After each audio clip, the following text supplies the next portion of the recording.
pada pagi hari ini. Marilah kita terlebih dahulu membaca basmalah dan diikuti doa. Bismillahirrahmanirrahim. Raditu billahi robba wa bil islami din. Ya. Selamat pagi menjelang siang, teman-teman semuanya. Pagi, Bu. Pagi, menjelang siang. Pagi, Bu. Oke. Makasih ya sudah bisa hadir di kuliah kita yang kedua ini. Seperti yang sudah saya sampaikan di grup, hari ini kita akan mendengarkan pemaparan dari hasil diskusi ya dari kelompok 1 dan kelompok 2. Saya akan share screen. Siapa ini dari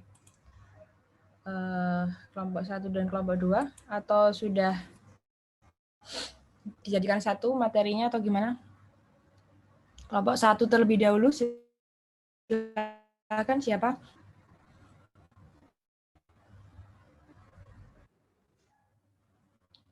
Baik.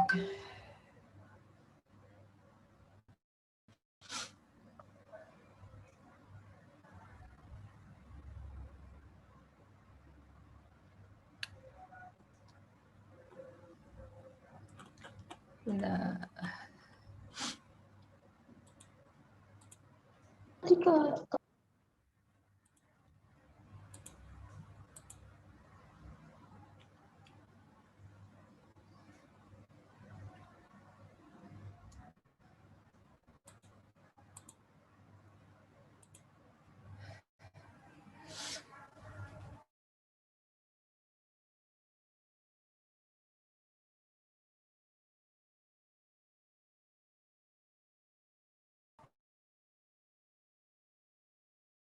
Sudah.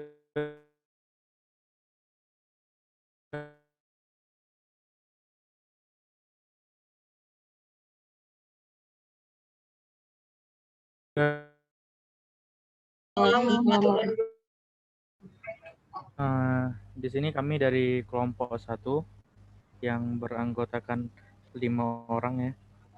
4 orang akan membawakan materi kami, diskusi kami tentang manajemen risiko kredit. Sini kami ada saya Kifayatul Ahyar, ada Mbak Ami Asriana, Mbak Nur Anjaswati, dan Mbak Tias Ayu Ramita. Mohon dicermati dan sarannya untuk presentasi kami nantinya, teman-teman. Terima kasih. Untuk yang mau materi 1 siapa ini, Boy? Nur. Ya, persilakan Mbak Nur langsung menjelaskan materinya. Next, langsung. Baiklah, materi pertama itu yaitu pengertian dari risiko kredit itu sendiri.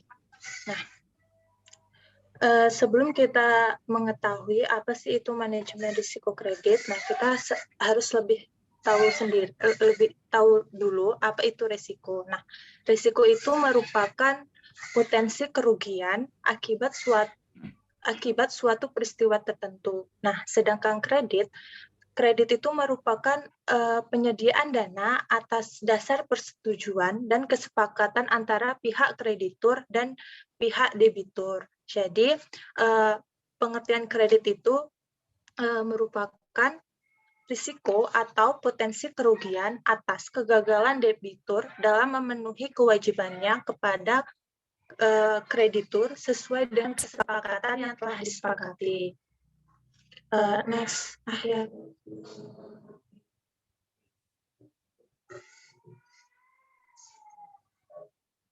Next, langsung.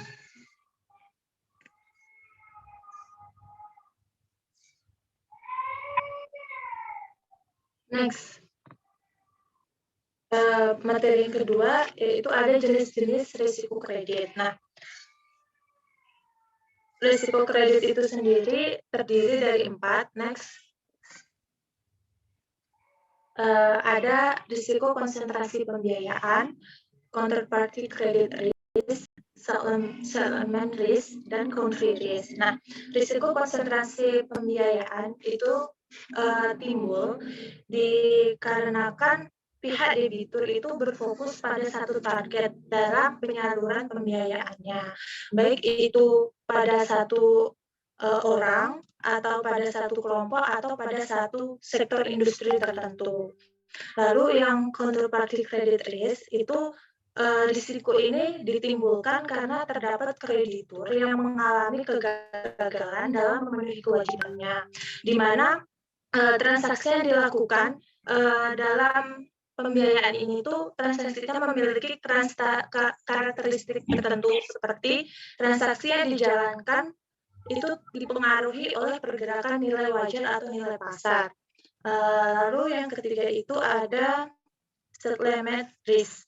Nah, risiko ini tuh terjadi karena adanya kegagalan dalam penyerahan kas atau instrumen keuangan pada saat tanggal penyelesaian sesuai dengan kesepakatan yang telah disepakati dari transaksi penjualan atau pembelian instrumen keuangan tersebut. Lalu yang keempat itu ada country risk. Nah, country risk ini ditimbulkan karena terdapat ketidakpastian saat timbul karena adanya ketidakpastian saat perekonomian suatu negara itu mengalami penurunan gitu. Baik itu penurunan ekonomi yang disebabkan oleh gejolak sosial politik, kebijakan suatu negara atau kegagalan dalam memenuhi kewajibannya atau utang. Seperti itu. Next, selanjutnya. Selanjutnya akan dijelaskan oleh Mbak Tias. Mas Maaf, Ahyar dulu. Saya akan yang akan membacakan ini. Yang nomor 3 yaitu batas maksimum dari penyaluran dana. Nah, batas BMPD atau batas maksimum penyaluran dana untuk BUS atau Badan Usaha Syariah dan UUS atau Unit Usaha Syariah diatur dalam Undang-Undang pasal nomor 37 Undang-Undang nomor 21 tahun 2008 tentang perbankan syariah. Yang pertama yaitu BI menetapkan ketentuan mengenai batas maksimum penyaluran dana berdasarkan prinsip syariah, pemberian jaminan, penempatan investasi surat berharga yang berbasis syariah, atau hal lain yang serupa dapat dilakukan oleh bank syariah dan unit usaha syariah kepada nasabah penerima fasilitas atau sekelompok nasabah penerima fasilitas yang terkait, termasuk kepada perusahaan dalam kelompok yang sama dengan bank syariah dan unit usaha syariah yang bersangkutan. Nah, batas maksimum dari hal yang disebutkan tadi, bank syariah dan unit usaha syariah dan fasilitas terkait yang di bawahnya, itu batasnya tidak boleh melebihi 30% dari modal badan unit syariah itu sendiri. Itu sesuai dengan ketetapan Bank Indonesia. Yang ketiga, yaitu pemegang saham atau lebih dari modal store, anggota Dewan Komisaris, anggota direksi, keluarga dari pihak dari ABC yang sudah disebutkan di atas barusan, pejabat bank lainnya, dan permasalahan di dalam terdapat kepentingan sebagaimana yang dimaksudkan dalam huruf A sampai E. Nah, batas maksimum sebagaimana pasal 1 yaitu tidak boleh yang di atas, ini salah tulis ya, dari yang nomor 3 ini tidak boleh melebihi dari 20% dari modal badan usaha syariah tersebut sesuai dengan ketetapan BI juga. Nah, pelaksanaan ketentuan sebagaimana yang dimaksud dari ayat 1 dan 3 wajib dilaporkan sesuai dengan ketentuan yang ditetapkan dari Bank Indonesia. Nomor 4 akan dilanjutkan oleh rekan saya. Oke, lanjut ke nomor 4, yaitu penyebab macetnya pembiayaan. Next.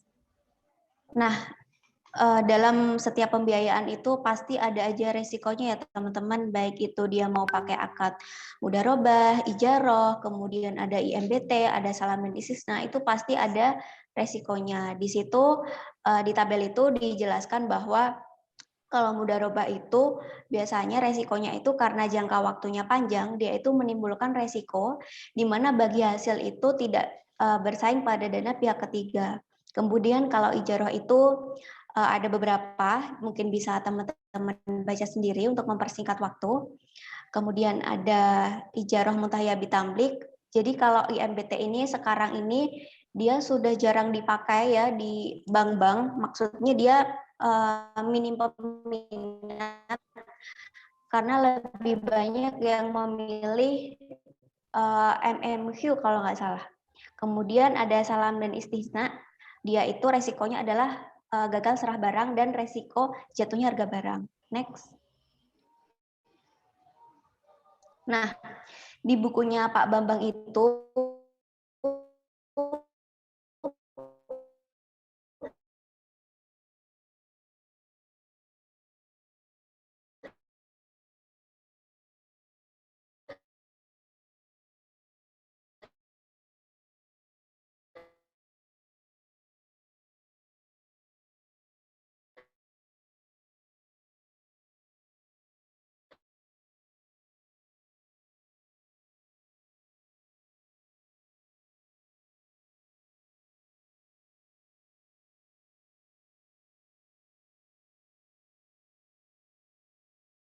tidak adanya reputasi pemegang saham yang tidak bagus.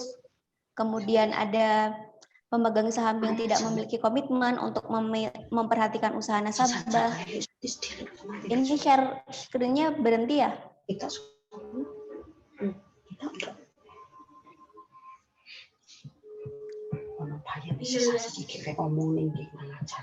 Ucok live ya, Mi?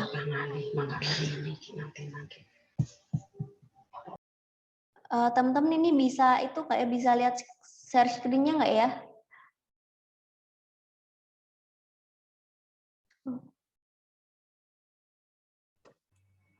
Oh ya, mohon maaf ya teman-teman. Sebentar.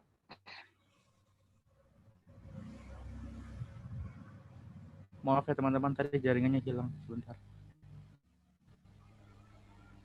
Ya. Nah, terus ada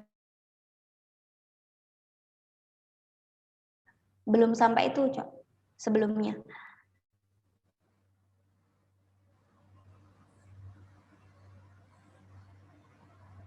Nah, lanjut dari aspek kuantitatif, dia ada arus kas yang terlalu optimis, side streaming menggunakan pembiayaan,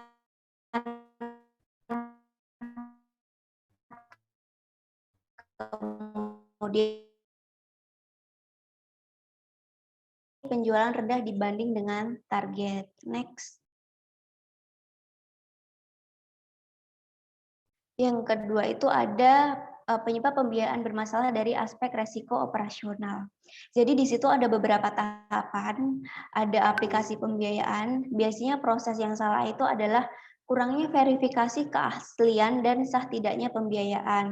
Kemudian di analisis pembiayaan, dia ada analisis awal kurang tajam, kebenaran informasi dan data kurang dan data yang kurang diverifikasi. Jadi ini sering kali terjadi ya teman-teman di dalam prakteknya.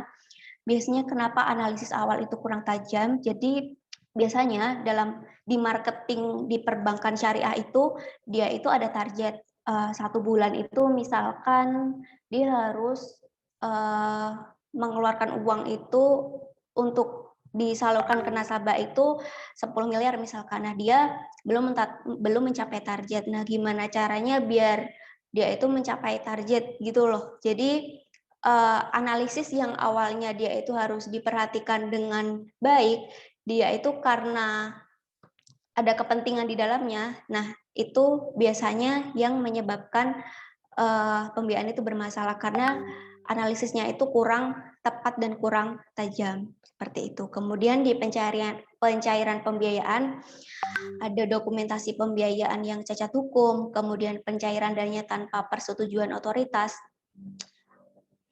Kemudian di pemantauan pembiayaan, dia ada konvenan pembiayaan tidak dipantau dengan baik, kemudian ada jaminan belum diasuransikan, kemudian ada adanya karena kunjungan rutin yang tidak dilakukan, seperti itu.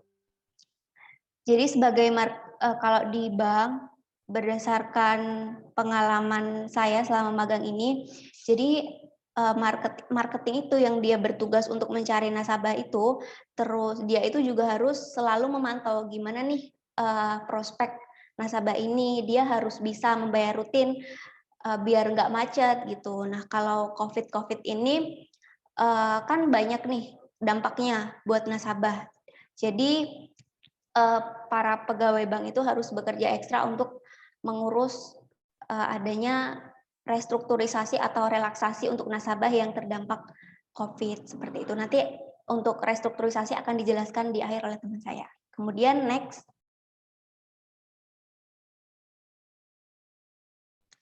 Nah, Antonio dan Arifin, mereka berdua menguraikan bahwa penyebab utama resiko kredit itu adalah terlalu mudahnya bank memberikan pinjaman atau melakukan investasi karena dituntut untuk memanfaatkan kelebihan likuiditas. Akibatnya, penilaian pembiayaan yang kurang cermat dalam mengantisipasi berbagai kemungkinan resiko usaha yang dibiayainya itu jadi bermasalah.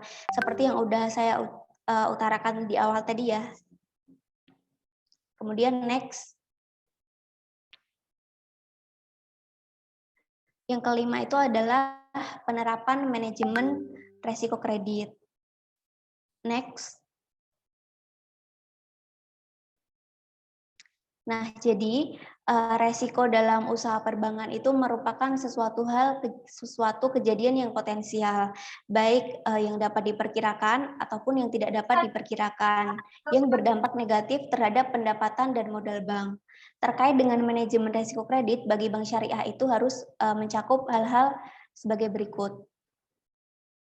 Pengawas aktif Dewan Komisaris dan Direksi serta DPS. Jadi dalam penerapan manajemen resiko itu melalui pengawasan aktif Dewan Komisaris dan Direksi serta DPS untuk resiko kredit. Jadi yang pertama itu adalah kewenangan dan tanggung jawab Dewan Komisaris, Direksi, dan serta DPS. Nah, Dewan Komisaris itu dia memantau penyediaan dana, termasuk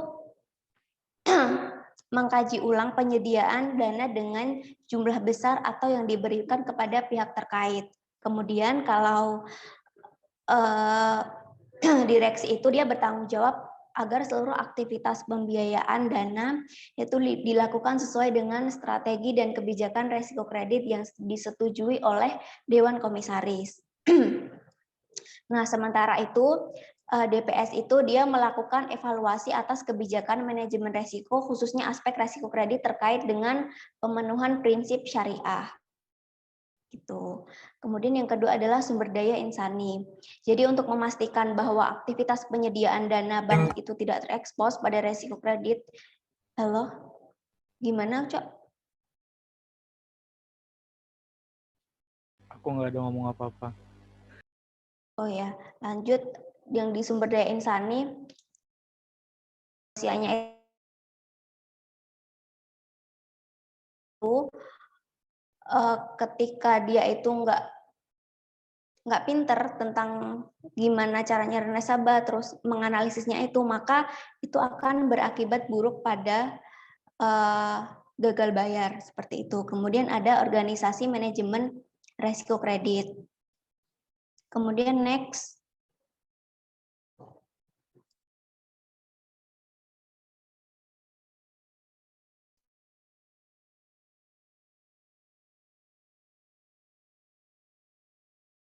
Strategi manajemen resiko, jadi dia itu mencakup seluruh aktivitas yang memiliki eksposur resiko kredit yang signifikan dan sejalan dengan tujuan bank.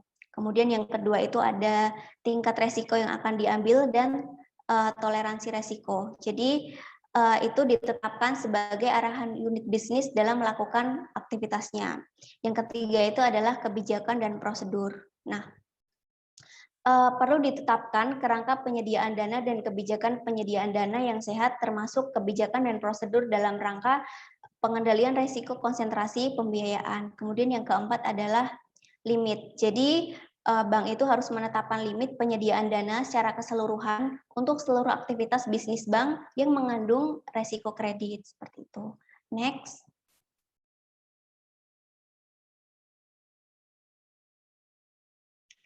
Yang selanjutnya itu adalah proses identifikasi, pengukuran, pemantauan, dan pengendalian resiko serta sistem informasi manajemen resiko kredit. Yang pertama adalah identifikasi resiko kredit. Jadi harus mampu menyediakan informasi yang memadai antara lain mengenai komposisi portofolio pembiayaan. Jadi dalam identifikasi resiko kredit itu ada beberapa tahapan ya. Yang pertama itu ada sumber resiko, kemudian analisis pembiayaan, kemudian ada kualitas pembiayaan, dan yang terakhir adalah komposisi perkreditan.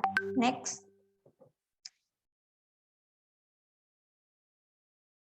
Nah, untuk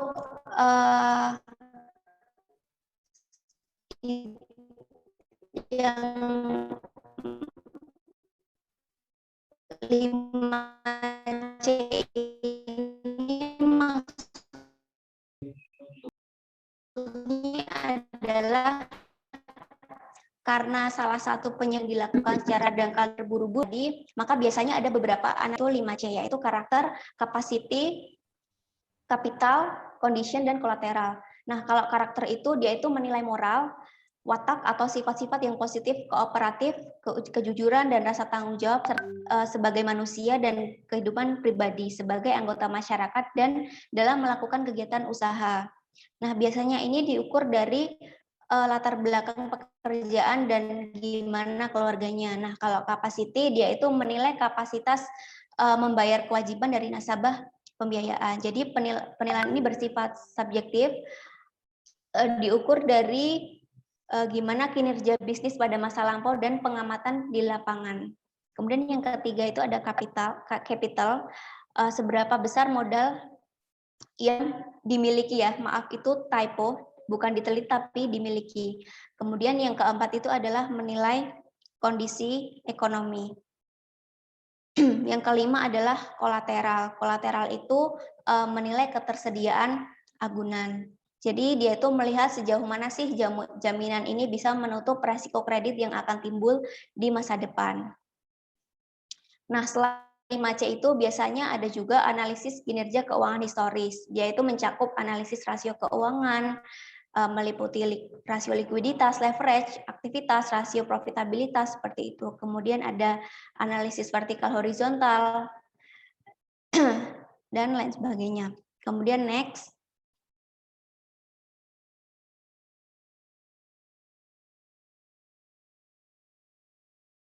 Yang kedua itu adalah pengukuran resiko kredit. Nah, dalam pengukuran resiko ini setidaknya mempertimbangkan beberapa hal yang sudah ada di PPT ini ya teman-teman. Ada karakteristik, kemudian ada kondisi keuangan debitur, kemudian ada jangka waktu kredit, dikaitkan dengan perubahan potensial yang terjadi di pasar, ada potensi gagal bayar, kemudian ada kemampuan bank untuk menyerap potensi kegagalan tersebut. Next.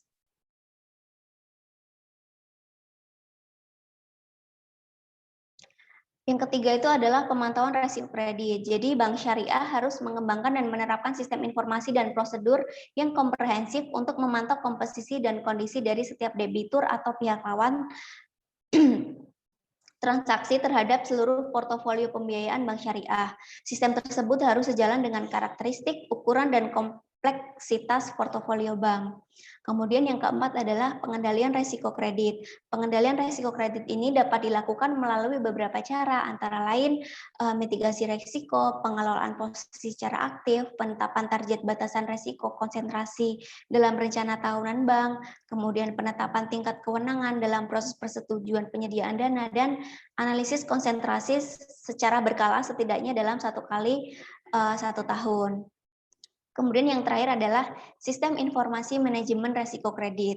Nah, jadi sistem informasi manajemen resiko untuk resiko kredit ini harus mampu menyediakan data secara akurat, lengkap, informatif, tepat waktu, dan dapat diandalkan mengenai jumlah seluruh eksposur pembiayaan dalam individual dan pihak lawan transaksi, portofolio pembiayaan, serta laporan pengecualian limit resiko kredit agar dapat digunakan direksi untuk mengidentifikasi adanya resiko konsentrasi pembiayaan. Nah, itu materi dari saya. Untuk materi selanjutnya akan dilanjutkan oleh Mbak Ami. Mohon maaf ya, tadi sempat off cam karena jaringannya di sini jelek. Baik, terima kasih. Selanjutnya, materi ke-6, kita akan membahas tentang penilaian kualitas aset. Next.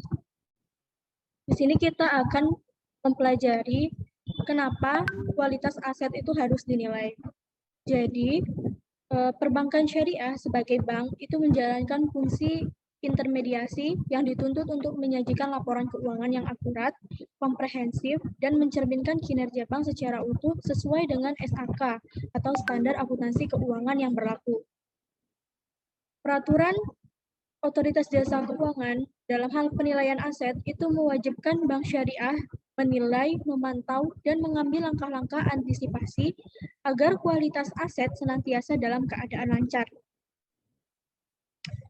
Dalam hal ini ada tiga kegiatan yang perlu diperhatikan, yaitu yang pertama menilai. Kegiatan menilai itu adalah mengevaluasi kondisi nasabah atau kelayakan usaha yang dibiayai. Yang kedua yaitu ada kegiatan memantau. Kegiatan memantau dalam hal ini adalah mengawasi perkembangan kinerja usaha nasabah dari waktu ke waktu. Dan yang ketiga yaitu kegiatan mengambil langkah-langkah antisipasi yang merupakan bagian dari melakukan tindakan dan upaya pencegahan atas kemungkinan timbulnya kegagalan dan penanaman dana. Penilaian kualitas aset dilakukan terhadap aset produktif dan aset non-produktif. Aset produktif adalah penanaman dana bank baik dalam rupiah maupun valuta asing untuk memperoleh penghasilan dalam bentuk pembiayaan serta surat berharga syariah, sertifikat Bank Indonesia Syariah, penyertaan modal sementara, penempatan pada bank lain, komitmen dan kontingensi pada transaksi rekening administrasi, dan bentuk penyediaan dana lainnya yang dapat disamakan dengan hal tersebut. Sedangkan aset non-produktif adalah aset bank selain aset produktif yang memiliki potensi kerugian, seperti agunan yang diambil alih, properti yang terbengkalai, serta rekening antar kantor dan suspend account. Penilaian kualitas aset terdiri dari yang pertama ada penilaian kualitas pembiayaan, ada penilaian kualitas pembiayaan bagi hasil, penilaian kualitas surat berharga syariah, penilaian kualitas penempatan pada bank lain, penilaian kualitas transaksi rekening administratif, dan penilaian kualitas agunan yang diambil. Next. Jadi, penilaian kualitas aset ini terdiri dari dua hal. Yang pertama yaitu penyisihan penghapusan aset atau yang disingkat dengan PPA. Bank wajib menghitung dan membentuk penyisihan penghapusan aset atau PPA terhadap aset produktif dan aset non-produktif. PPA yang dihitung dan dibentuk berupa cadangan umum dan cadangan khusus untuk aset produktif dan cadangan khusus untuk aset non-produktif. Adapun hal yang wajib dibentuk dalam PPA ini ada tiga hal. Yang pertama yaitu cadangan umum yang ditetapkan paling rendah sebesar 1% dari seluruh aset produktif yang digolongkan lancar. Yang kedua, pembentukan cadangan umum PPA ini tidak berlaku bagi beberapa hal. Yang pertama, fasilitas pembiayaan yang belum ditarik yang merupakan bagian dari PRA. Yang kedua ada SBIS, SBSN, atau penempatan dana lain pada Bank Indonesia atau pemerintah Indonesia. Yang ketiga, ada bagian aset produktif yang dijamin dengan jaminan pemerintah Indonesia atau agunan tunai. Dan yang keempat ada pembayaran ijaroh dan ijaroh muntahiyah bitamlik. Next. Adapun hal yang wajib dibentuk dalam PPA yang ketiga yaitu pembentukan cadangan khusus PPA yang ditetapkan minimal sebesar yang pertama 5% dari aset produktif yang digolongkan dalam perhatian khusus setelah dikurangi nilai agunan. Yang kedua, 15% dari aset produktif dan non-produktif yang digolongkan kurang lancar setelah dikurangi nilai agunan. Yang ketiga, 50% dari aset produktif dan non-produktif yang digolongkan diragukan setelah dikurangi nilai agunan. Dan yang keempat, 100% dari aset produktif dan non-produktif yang digolongkan macet setelah dikurangi nilai agunan. Next.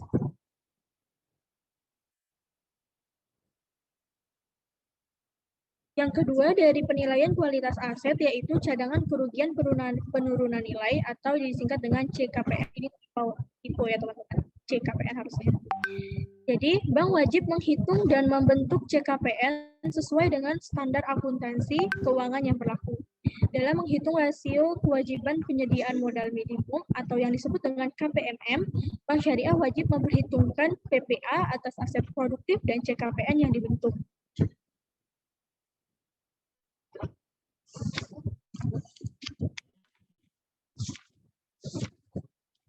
Adapun hal-hal yang perlu diperhatikan yaitu yang pertama, ketika hasil perhitungan PPA wajib dibentuk atas aset produktif lebih besar dari CKPN yang telah dibentuk. Dalam hal ini, bank wajib memperhitungkan selisih PPA dengan CKPN sebagai pengurang modal dalam perhitungan rasio KPMM. Contohnya, misalkan hasil perhitungan PPA wajib dibentuk atas aset produktif adalah sebesar 200 miliar dan bank telah membentuk CKPN sebesar 180 miliar, maka selisih dari perhitungan PPA dan CKPN yang senilai 20 miliar itu akan menjadi pengurang modal dalam perhitungan rasio KPMM. Yang kedua yaitu ketika hasil perhitungan PPA wajib dibentuk terhadap aset produktif sama dengan atau lebih dari CKPN yang telah dibentuk, bank tidak perlu memperhitungkan selisih dari PPA dan perhitungan rasio KPMM. Selanjutnya, materi selanjutnya kita akan membahas tentang mitigasi risiko kredit. Next. Mitigasi risiko kredit adalah sejumlah teknik dan kebijakan dalam mengelola risiko kredit untuk meminimalkan kemungkinan terjadinya atau dampak dari kerugian pembiayaan.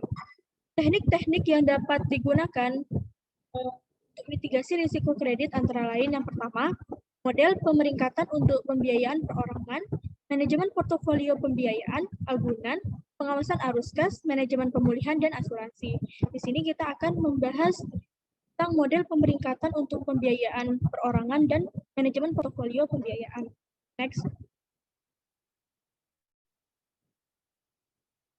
Yang pertama, kita akan membahas tentang model pemeringkatan.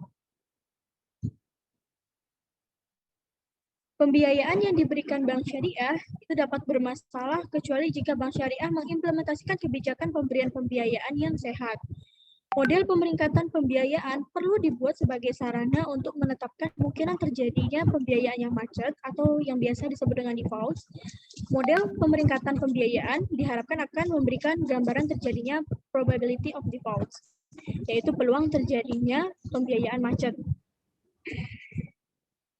Pemeringkatan pembiayaan adalah suatu kategori sistematis yang umumnya berbentuk rangkaian alfabet, contohnya seperti AAA atau AA dan lain-lain sebagainya, yang diberikan kepada debitur berdasarkan tingkat kemungkinan kegagalan debitur tersebut dalam memenuhi kewajiban yang timbul atas fasilitas pembiayaan yang diterimanya.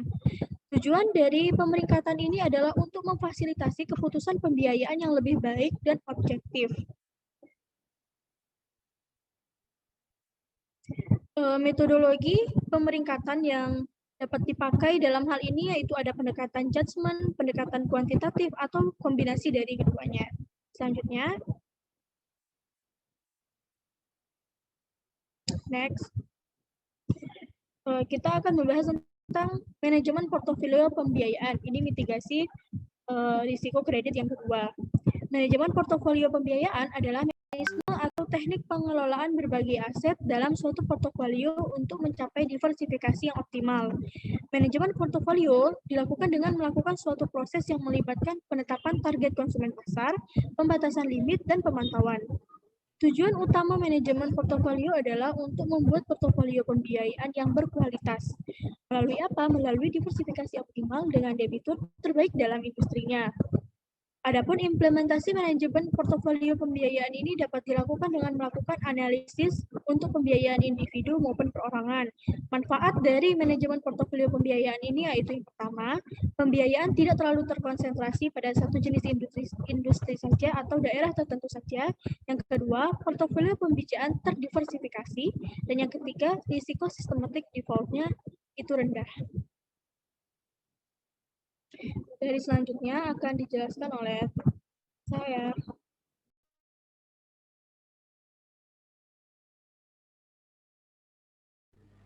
Ya, selanjutnya adalah restrukturisasi pembiayaan.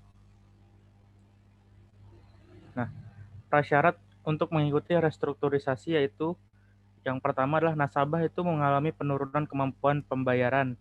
Titik nasabah ini yaitu nasabah nasabah tidak dapat memenuhi kewajibannya secara penuh. Yang kedua yaitu nasabah memiliki prospek usaha yang baik dan mampu memenuhi kewajiban setelah restrukturisasi. Nah, apabila pembiayaan tersebut untuk hal yang konsumtif, bukan untuk hal yang produktif, maka akan ditinjau lagi dan disesuaikan dengan apakah si peminjam tersebut dapat membayarnya dengan asal-usul uang yang jelas.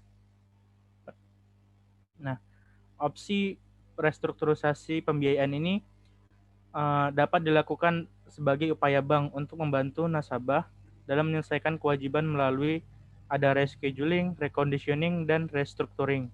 Nah, untuk kondisi-kondisi yang bisa ditawarkan yaitu untuk rescheduling itu merubah jadwal pembayaran kewajibannya saja, bisa memperpanjang jangka waktunya tanpa harus mempengaruhi jumlah bayarnya dia dan mempengaruhi akad-akad yang akan dilakukan.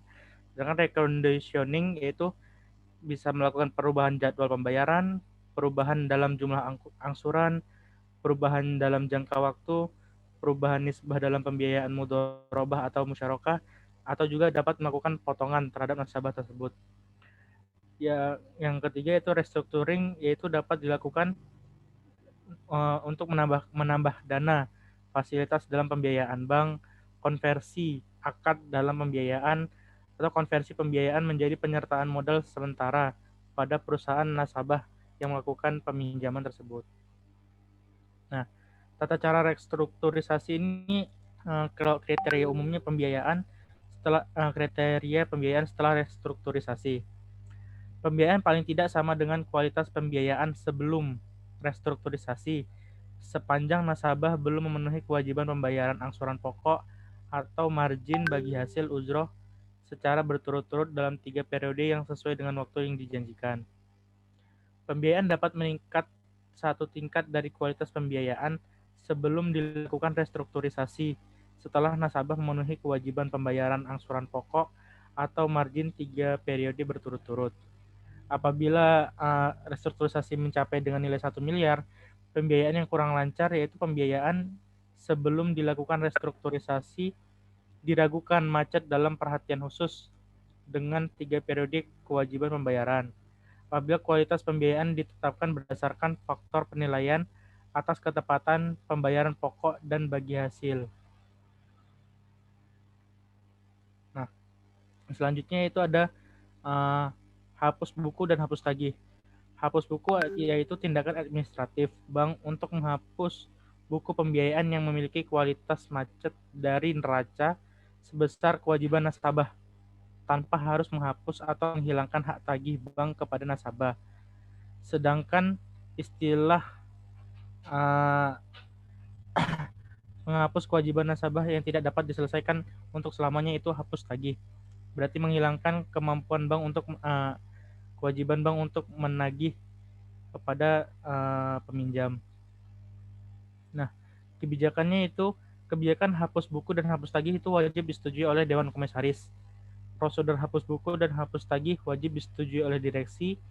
Dewan Komisaris wajib melakukan pengawasan secara aktif terhadap pelaksanaan kebijakan hapus buku dan hapus tagih. Kebijakan dan prosedur hapus buku dan atau hapus tagih merupakan bagian yang tidak terpisahkan dari kebijakan manajemen risiko bank, sebagaimana diatur dalam Indonesia yang berlaku.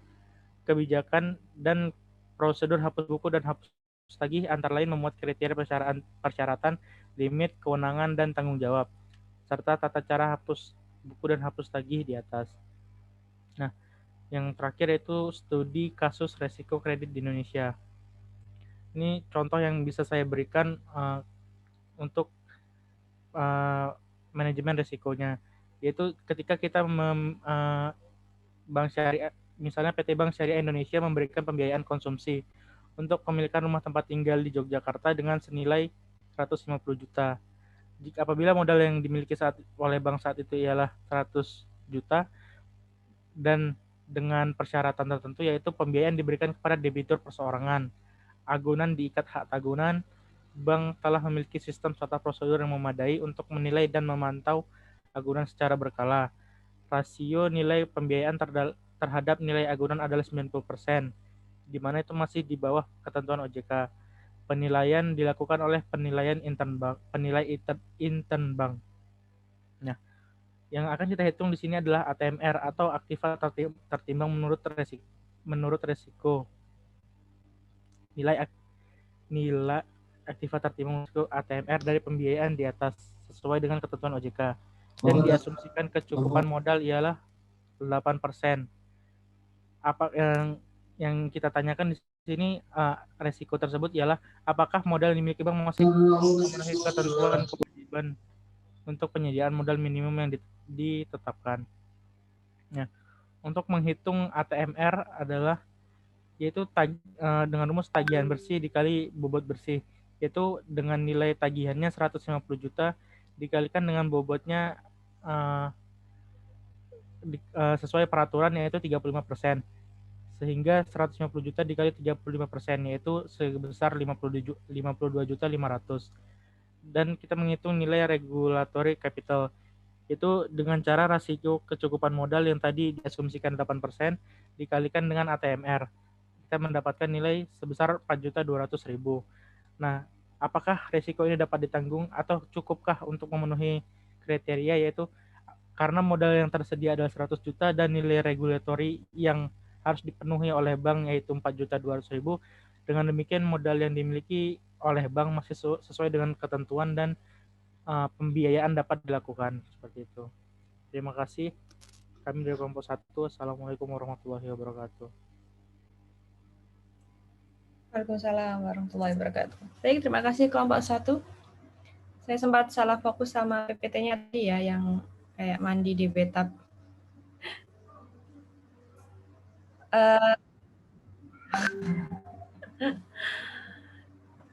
Baik, selanjutnya kita sudah ada pertanyaankah dari teman-teman untuk kelompok 1? Jika malu bertanya langsung boleh lewat chat ya. Jika belum ada, sambil menunggu mungkin kita lanjutkan dulu ke kelompok 2 ya. Ke kelompok 2 tentang risiko pasar. Kelompok 2 sudah ada? Sudah, Bu. Sudah. Sudah, Bu. Ya.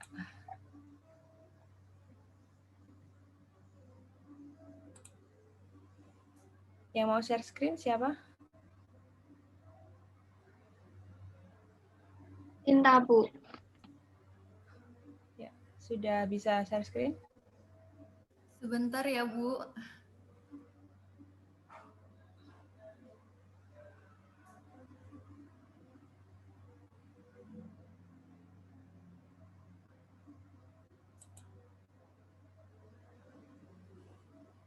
Udah kelihatan belum ya, guys? Tinggal di slideshow, Mbak. Sudah.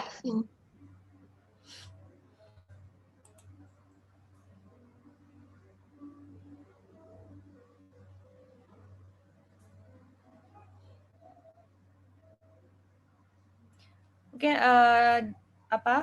nanti penjelasannya terkait poin-poin yang memang terkait dengan mitigasi risiko pasar, ya, begitu ya, penjelasannya lebih dipadatkan ya Mbak Sinta dan kawan-kawan.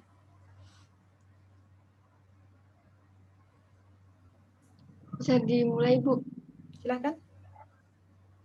Assalamualaikum warahmatullahi wabarakatuh. Kami dari kelompok 2 yang beranggotakan 4 orang, saya Alia, ada Sinta, ada Silvi, dan ada Yuki.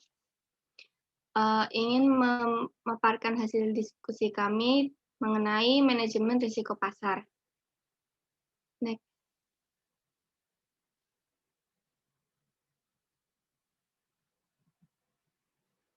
Jadi ada materi yang akan kita sampaikan itu ada pengertian dari risiko pasar, terus perbedaan risiko pasar konvensional dengan pasar syariah, kemudian ada profil risiko pasar, keempat ada penerapan manajemen risiko pasar, yang kelima ada penilaian risiko inheren untuk risiko pasar, yang terakhir kualitas penerapan manajemen risiko pasar.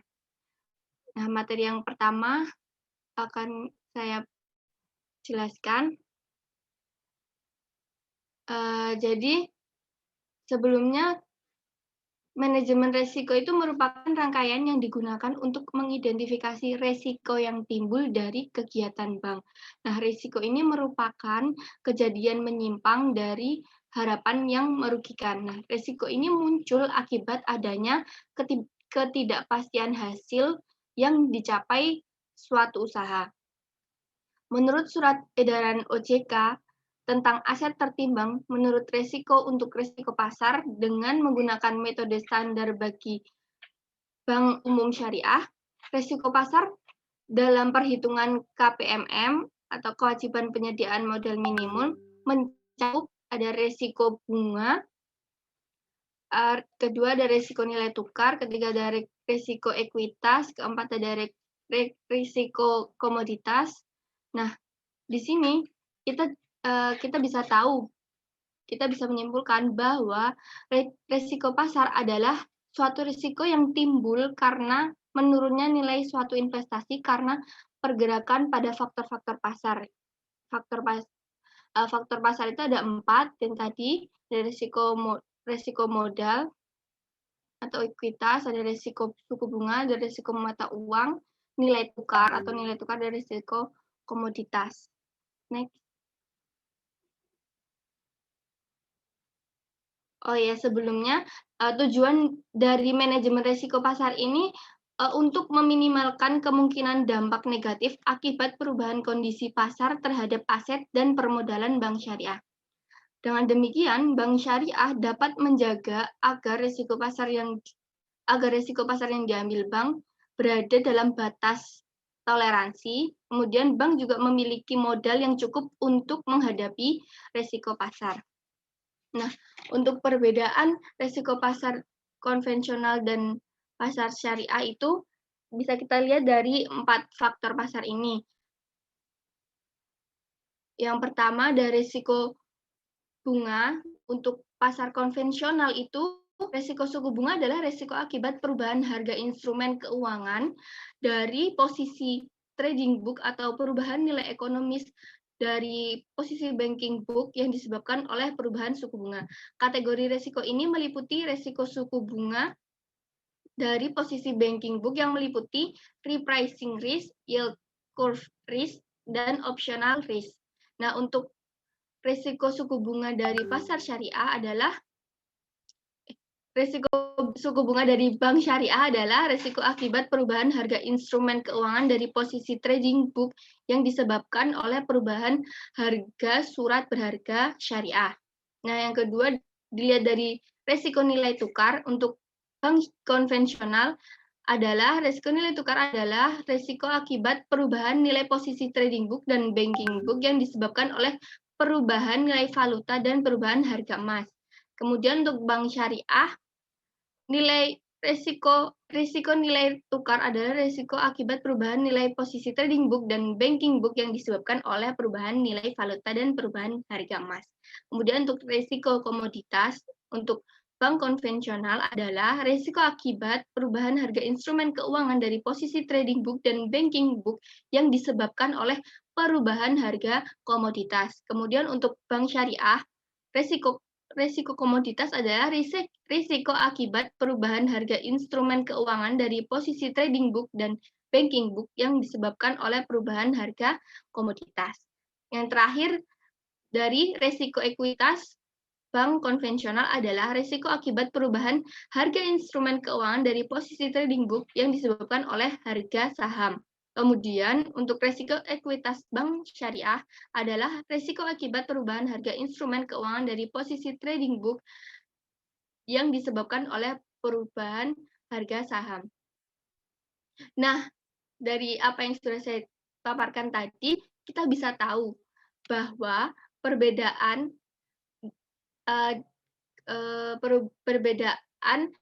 risiko pasar konvensional dan bank syariah itu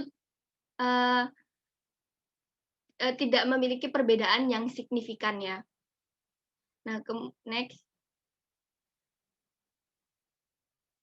Nah, untuk contoh kasus risiko pasar ini tidak berbeda dari apa yang sudah dijelaskan sebelumnya oleh kelompok 1. Nah, Contoh kasus yang pertama ini tentang pembiayaan sewa, di mana pembiayaan sewa itu ditetapkan di muka dan dapat diubah di kemudian hari sesuai kesepakatan kedua belah pihak. Nah, keharusan adanya kesepakatan ini tidak mudah untuk bank karena untuk melakukan penyesuaian harganya meskipun suku bunga pada bank konvensional ini sangat meningkat. Nah, kemudian contoh kasus yang kedua dalam operating ijarah, di mana pemberi sewa dapat terkena risiko pasar terhadap nilai sisa aset yang disewakan pada periode sewa jika penyewa ini menghentikan lebih dulu sebelum masa kontrak ini selesai. Kemudian di dalam IMBT sesuai yang dibilang Mbak Tias tadi, sudah jarang ada yang minat gitu. Karena di IMBT ini ketika si pemberi sewa dapat terkena risiko pasar dalam nilai yang terbawa oleh aset yang disewakan, dan dapat terjadi risiko pasar itu ketika si penyewa itu gagal bayar untuk dalam kewajiban sewanya. Kemudian yang ketiga, dalam akad salam, bank bisa terkena fluktuasi harga komoditas di posisi long setelah memasuki kontrak dan ketika pemegang subjek tersebut sampai dihapus. Nah, dalam kasus salam paralel,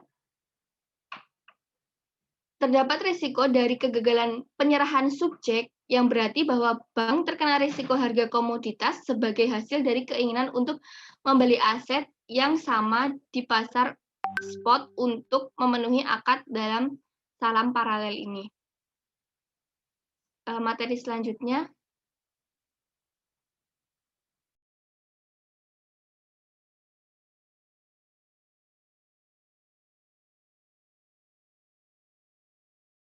Assalamualaikum warahmatullahi wabarakatuh. Baiklah, saya akan melanjutkan presentasi bagian profil risiko pasar. Jadi, profil risiko adalah gambaran keseluruhan risiko yang melekat pada operasional bank syariah, baik BUS maupun UUS. Adapun risiko inheren merupakan risiko yang melekat pada kegiatan bisnis bank syariah, baik yang dapat dikuantifikasikan maupun yang tidak, yang berpotensi untuk memengaruhi posisi keuangan bank syariah.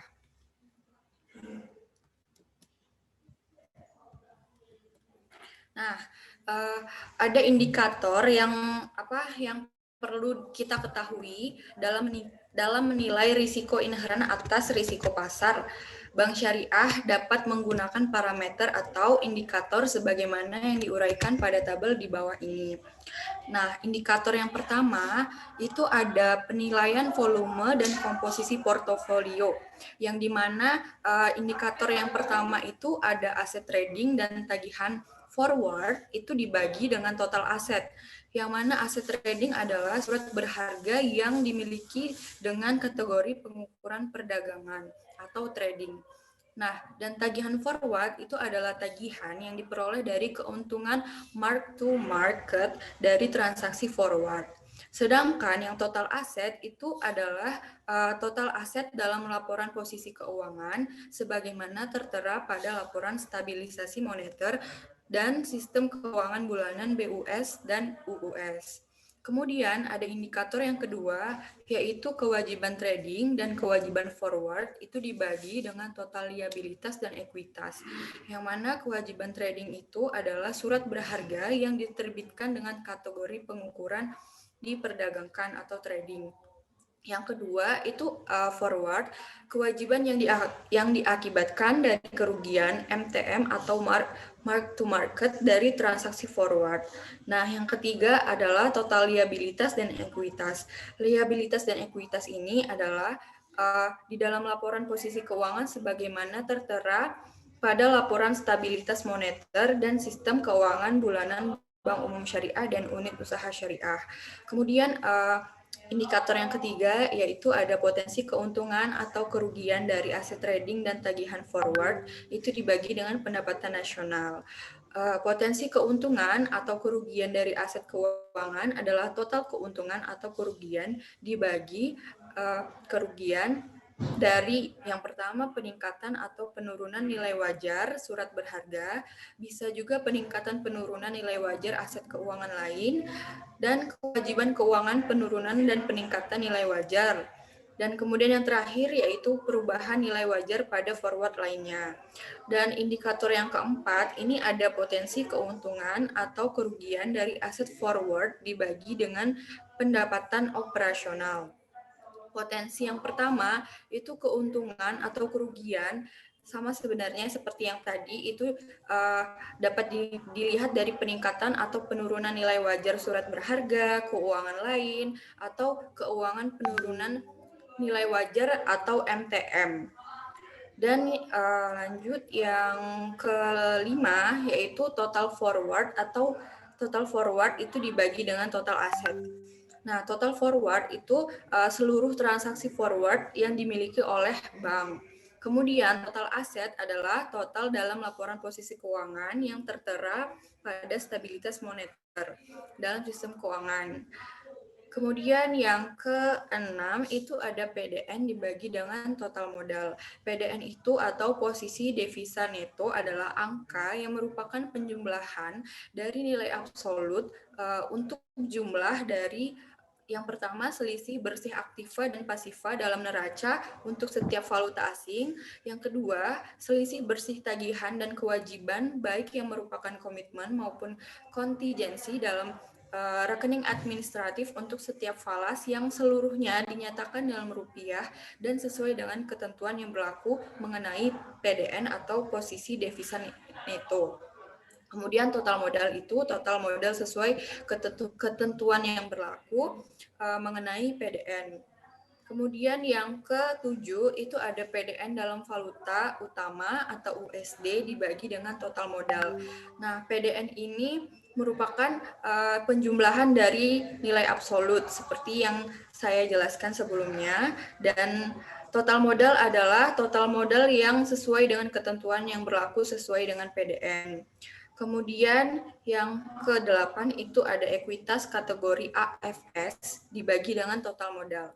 Nah, AFS ini atau ekuitas kategori available for sale adalah penyertaan dengan kriteria metode penyertaan diukur pada nilai wajar melalui ekuitas. Tujuan penyertaan dalam mungkin bisa di skip itu yang pengertian-pengertian dari ini. Apa penilaian risiko? Ya, dilanjut konsep yang berikutnya saja. Baik, Bu. Kemudian yang selanjutnya, yang kedua, risiko yang kedua itu ada potensi kerugian atau potential loss dari risiko benchmark suku bunga dan dalam banking book. Nah, indikatornya itu ada exposure BRBB berdasarkan gap report. Nah, untuk indikator yang kedua ada potensi kerugian di unrealized loss surat berharga kategori AFS dibagi dengan total modal. Nah, risiko yang ketiga itu yang pertama ada strategi trading. Indikatornya itu ada karakteristik trading, posisi pasar bank dalam industri, yang ketiga kompleksitas produk atau instrumen trading, yang keempat karakteristik nasabah. Yang terakhir itu ada strategi bisnis terkait risiko benchmark suku bunga dalam banking book. Indikatornya hampir sama, yaitu karakteristik aktivitas yang berdampak pada risiko benchmark suku bunga dalam banking book dan karakteristik nasabah utama bank. Yang kedua itu posisi pasar bank dalam industri, dan yang terakhir juga karakteristik nasabah. Untuk selanjutnya akan dijelaskan oleh Silvi. Ya, Assalamualaikum warahmatullahi wabarakatuh.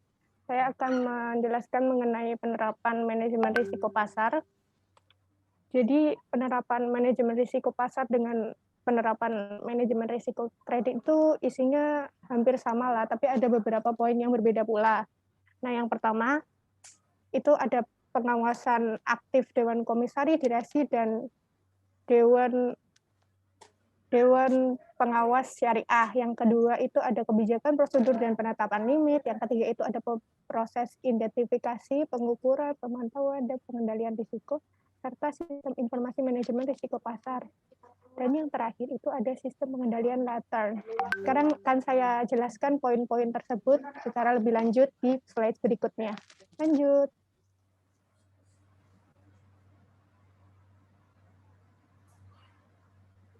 Nah, poin pertama itu pengawasan aktif Dewan Komisaris, Direksi, serta Dewan Pengawas Syariah. Nah, tiga eksekutif ini harus secara betul itu memahami wewenang dan tanggung jawabnya. Untuk tanggung jawab direksi ini, salah satu contohnya itu memiliki wewenang dan tanggung jawab untuk memastikan bahwa kebijakan dan prosedur mengenai manajemen risiko untuk risiko pasar telah mencakup aktivitas trading harian, jangka menengah, maupun jangka panjang.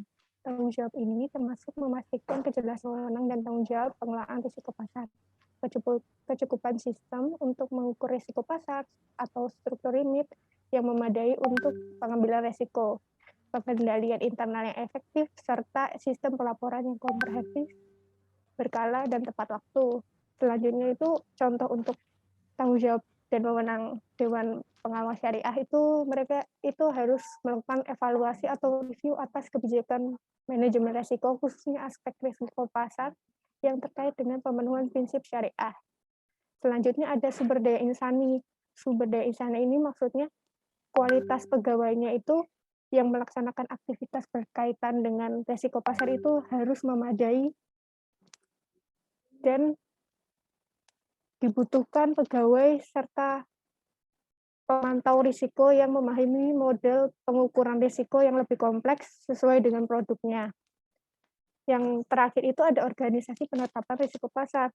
Penetapan struktur organisasi, pemerangkat, dan kelengkapan unit atau fungsi yang terkait dengan penerapan risiko untuk risiko pasar harus sesuai dengan karakteristik dan kompleksitas kegiatan usaha bank syariah dalam rangka melengkapi komite manajemen risiko khususnya terkait dengan pengelolaan risiko pasar.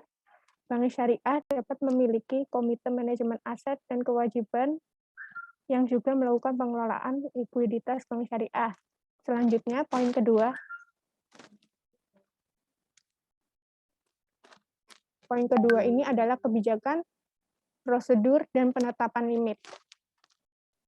Belum menjelaskan mengenai tingkat risiko yang akan diambil dan toleransi risiko, ada hal pertama yang harus dilakukan, yaitu membuat strategi manajemen risiko.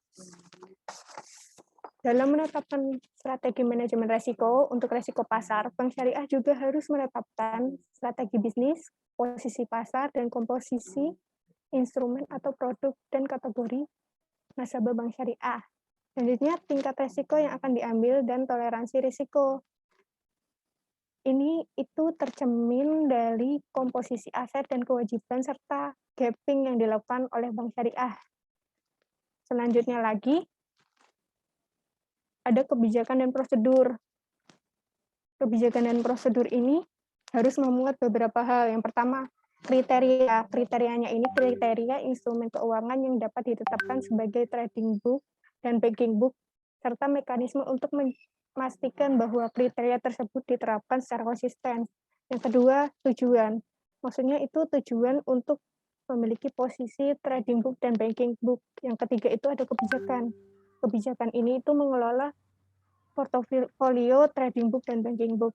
Yang keempat itu adalah penerapan metodologi evaluasi terhadap instrumen keuangan dan trading book dengan menggunakan nilai wajar secara harian berdasarkan harga pasar atau model atau teknik penilaian. Yang keempat itu metode yang sudah ditetapkan tadi itu digunakan bank syariah itu sudah baik atau tidak untuk keperluan pemantauan risiko secara periodik maupun perhitungan kecukupan modal. Selanjutnya itu ada penerapan pihak yang independen untuk melakukan pengujian dan validasi model, pengukuran risiko dan pricing model secara berkala, dan yang terakhir itu mekanisme penetapan dan dokumentasi atas setiap strategi. Selanjutnya limit bank syariah itu harus dipastikan konsisten dan berbeda. Penetapan limit dapat diterapkan secara berjenjang pada setiap level organisasi bank syariah. Bank syariah itu dapat menetapkan limit sebagai pemicu atau trigger internal untuk mengantisipasi pencapaian maksimum limit. Contohnya, menetapkan limit internal posisi devisa neto untuk mencegah terlampauinya batasan yang ditetapkan oleh ketentuan yang berlaku, terutama dalam hal seluruh limit internal yang telah digunakan. Selanjutnya, poin ketiga. Next. Poin ketiga itu proses identifikasi, pengukuran, pemantauan, dan pengendalian risiko, serta sistem informasi manajemen risiko pasar. Identifikasi risiko pasar, bank syariah itu harus memiliki proses identifikasi risiko yang sesuai dengan risiko pasar yang melekat pada aktivitas bisnis bank syariah.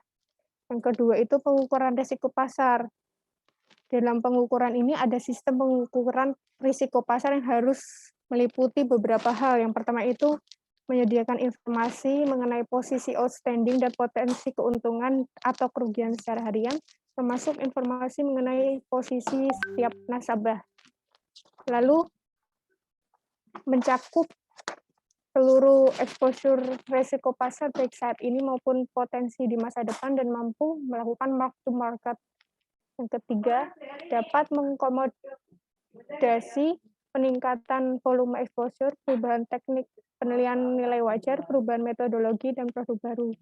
Selanjutnya, menghitung exposure risiko pasar, memiliki asumsi dan parameter yang terdokumentasi dan dievaluasi secara berkala, didukung oleh sistem pengumpulan data yang memadai, dilengkapi dengan analisis skenario dan stress testing, dan yang terakhir terintegrasi dengan proses manajemen risiko secara rutin baik dari aspek pengambilan keputusan, governance structure, maupun proses alokasi modal internal. Next, itu ada sistem pengendalian ITAN, ini yang terakhir. Sistem pengendalian ITAN itu gunanya untuk memastikan transaksi, juga proses terkait dengan market risk taking yang dilakukan dengan mengacu pada bank, prosedur, atau limit yang telah ditetapkan. Selanjutnya itu ada penerapan prinsip pemisahan fungsi, harus memadai dan dilaksanakan secara konsisten. Yang ketiga, bank syariah harus memiliki fungsi atau unit yang melakukan valuasi proses trading dan fungsi atau unit yang melakukan validasi terhadap model pengukuran risiko pasar. Dan yang terakhir, fungsi atau limit yang melakukan evaluasi harus independen terhadap fungsi atau unit menganalisis risiko. Dan fungsi atau unit yang melakukan validasi model independen dari fungsi yang melakukan pengembangan model pengukuran risiko pasar. Selanjutnya, materi selanjutnya akan dijelaskan oleh Yudianto. Terima kasih. Ya, terima kasih atas waktu yang diberikan. Selanjutnya yaitu membahas tentang penilaian risiko inheren untuk risiko pasar. Penilaian risiko inheren merupakan penilaian atas risiko yang melekat pada kegiatan bisnis bank, baik yang dapat dikuantifikasikan maupun yang tidak, yang berpotensi mempengaruhi posisi keuangan bank. Karakteristik risiko inheren bank ditentukan oleh faktor internal maupun eksternal, antara lain strategi bisnis, karakteristik bisnis, kompleksitas produk dan aktivitas bank, industri di mana bank melakukan kegiatan usaha, serta kondisi makroekonomi. Penilaian atas risiko inheren dilakukan dengan memperhatikan parameter atau indikator yang bersifat kuantitatif maupun kualitatif. Adapun beberapa risiko yang wajib dikelola oleh bank meliputi 8 jenis risiko. Nah, salah satunya sendiri merupakan risiko pasar. Next. Maaf, itu maksudnya penilaian risiko inheren untuk risiko pasar. Nah, menurut peraturan OJK nomor 18 garis miring POJK titik 03 garis miring 2016.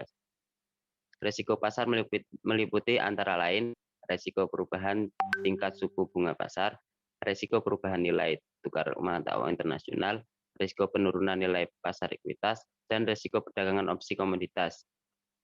Sedangkan menurut Surat Edaran Peraturan Bank Indonesia nomor 13 garis miring 24 garis miring DPNP garis miring 2011 menjelaskan risiko suku bunga dapat berasal dari posisi trading book maupun posisi banking book, cakupan posisi trading book, dan banking book mengacu pada ketentuan Bank Indonesia mengenai kewajiban penyediaan modal minimum dengan memperhitungkan risiko pasar. Nah, untuk matriks penerapan tingkat risiko inheren untuk risiko pasar sendiri, menurut Surat Edaran Otoritas Jasa Keuangan nomor 14 garis miring SOJK 3.03 garis miring 2012 tentang penilaian tingkat kesehatan bank umum memiliki 5 peringkat, dibagi 5 peringkat dengan definisi peringkat masing-masing. Untuk lebih lengkapnya mungkin nanti teman-teman bisa mengakses melalui surat edaran OJK yang tadi tentang peringkat dan definisi peringkat yang telah dijelaskan oleh OJK. Seperti itu. Next. Ya, next lagi, Mbak.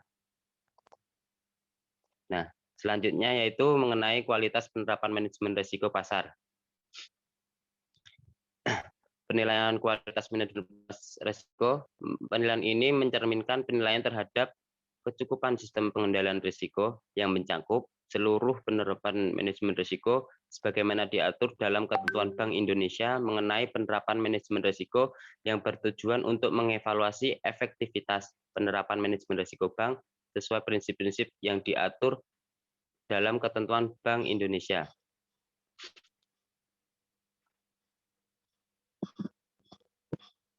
Untuk kualitas penerapan manajemen risiko pasar dapat dilihat dari empat hal. Yang pertama yaitu perihal tata kelola risiko. Perihal tata kelola risiko mencakup evaluasi diambil dan toleransi risiko. 2. Kecukupan pengawas aktif oleh Dewan Komisaris dan Direksi termasuk pelaksanaan kewenangan serta tanggung jawab Dewan Komisaris, Direksi, dan DPS. Yang kedua yaitu kerangka manajemen risiko. Kerangka manajemen risiko mencakup evaluasi terhadap 1. Strategi manajemen risiko. 2. Pencakupan peringkat organisasi dalam mendukung terlaksananya manajemen risiko secara efektif termasuk kejelasan wewenang dan tanggung jawab serta yang terakhir kecukupan kebijakan, prosedur, dan penetapan limit. Yang ketiga yaitu tentang proses manajemen risiko, informasi dan daya manusia. Dan yang terakhir yaitu tentang sistem pengendalian risiko. Tingkat kualitas penurunan manajemen risiko sendiri untuk masing-masing risiko dikategorikan ke dalam 5 peringkat, yaitu peringkat 1, statutory, peringkat 3, file, peringkat 4, marginal, dan yang terakhir peringkat 5, unsatisfactory. Urutan peringkat faktor profil risiko yang lebih kecil menunjukkan semakin rendahnya risiko yang dihadapi bank. Kita juga bisa melihat untuk di dalam surat edaran OJK nomor 14 garis miring SOJK 03/2012 tentang penilaian tingkat kesehatan bank. Secara rinci OJK merangkum dari masing-masing peringkat dan mendefinisikan setiap peringkat itu di dalam. Nanti teman-teman bisa mengakses langsung agar lebih jelas untuk menghemat waktu. Mungkin itu saja dari kelompok kami. Kurangnya kami mohon maaf. Wallahul muwaffiq ila aqwamit thoriq. Wassalamualaikum warahmatullahi wabarakatuh. Waalaikumsalam. Waalaikumsalam.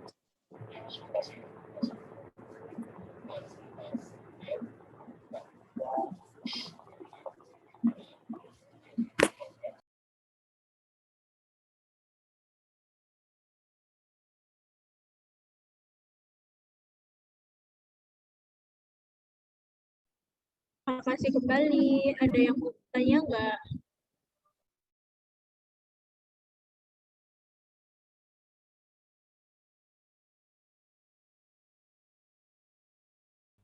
Kayaknya nggak ada ya.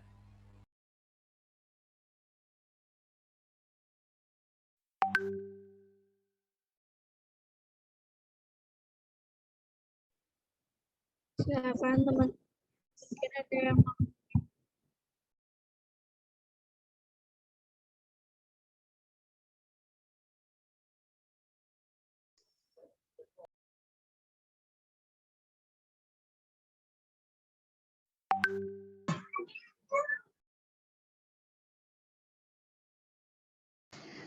Untuk kelompok 1, saya mau tanya.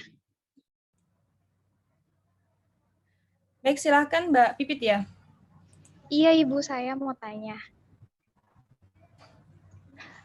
Buat yang kelompok 1, saya mau tanya. Nah, ini kapan sih si bank itu akan melakukan penilaian kualitas aset dan bagaimana si bank akan melakukan penilaian kualitas aset tersebut? Terima kasih.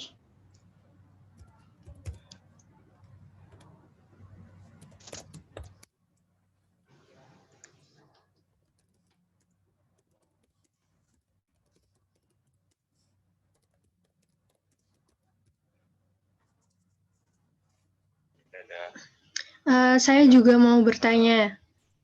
Industri usaha modal atau pendukung. Ini buat kelompok 1. Siapa ya ini? Bentar. Arum, Bu. Oh, Mbak Arum, oke. Ya. Saya mau bertanya buat kelompok 1. Tadi pas bagian yang penyebab pembiayaan bermasalah dari aspek resiko kredit itu kan ada 2, ada aspek kualitatif sama aspek kuantitatif. Nah, yang bagian kuantitatif itu ada bagian arus kas terlalu optimis sama terlalu ekspansif. Maksudnya kalau dari pandangan umum saya itu kayak itu tuh bukannya hal yang positif kayak gitu ya. Nah, itu kenapa jadi resiko? Itu tolong dijelaskan kenapa arus kas terlalu positif dan bagian yang terlalu ekspansif itu menjadi aspek pembiayaan bermasalah. Terima kasih.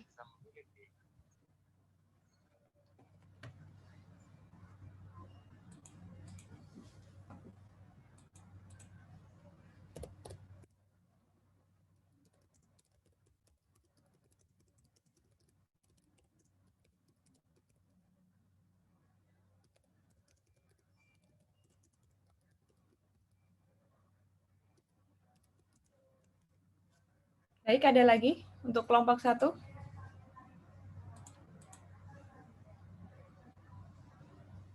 Pertanyaan untuk kelompok 1 ada lagi?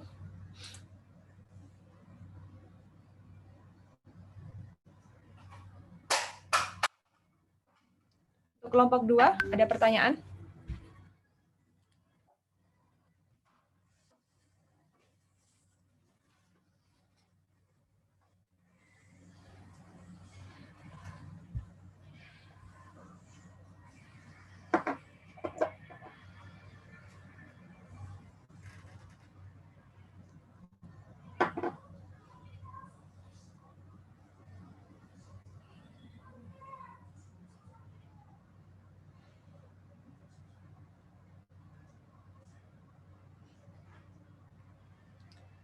Silakan kelompok 1 untuk menanggapi pertanyaan dari kedua temannya. Siapa yang mau menanggapi? Baik, Bu. Ya. Saya dulu ya, Bu. Baik. Sebelumnya kepada Mbak Pipit pertanyaannya. Tadi kapan sih bank harus melakukan penilaian kualitas aset? Jadi tadi kan saya jelaskan bahwa penilaian kualitas aset itu terhadap 2 hal, yaitu aset produktif dan aset non produktif. Nah, bank ini wajib melakukan penilaian kualitas aset. Kedua aset ini, aset produktif dan aset non produktif ini secara bulanan. Artinya mereka harus melakukannya itu setiap bulannya gitu. Dan bagaimana penilaian kualitas aset itu dilakukan?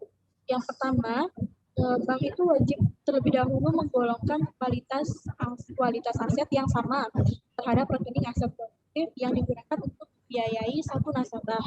Nah, setelah itu, bank itu menggolongkan lagi kualitas yang sama terhadap aset produktif, tapi berupa penyediaan dana atau tagihan yang diberikan oleh lebih dari satu bank berdasarkan janjian pembiayaan bersama atau bisa disebut dengan sindikasi.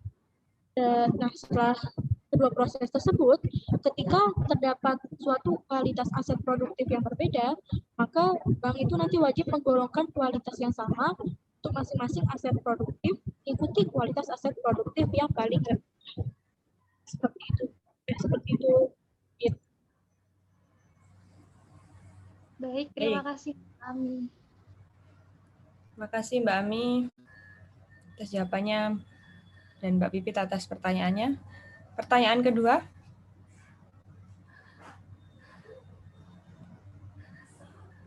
Saya akan mencoba pertanyaan dari Mbak Arum ya, terkait arus kas optimis kenapa dalam resiko itu ya Mbak Arum. Iya, kenapa arus kas yang terlalu optimis itu malah jadi penyebab pembiayaan bermasalah kayak gitu? Jadi itu gini, sepengetahuan saya, kalau misalkan arus kas itu harus perhitungkan gitu loh Mbak. Jadi misalkan dia itu terlalu optimis, dia itu terlalu di perhitungan itu terlalu bisa untuk misalkan bukan menutupi kayak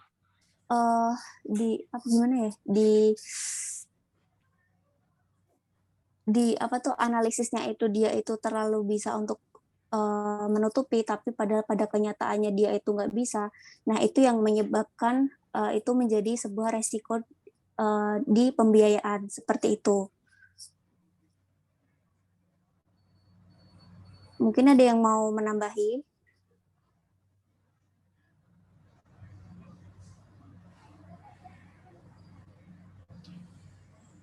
Silakan anggota kelompok yang lain atau mungkin di luar kelompok juga tidak apa-apa ya.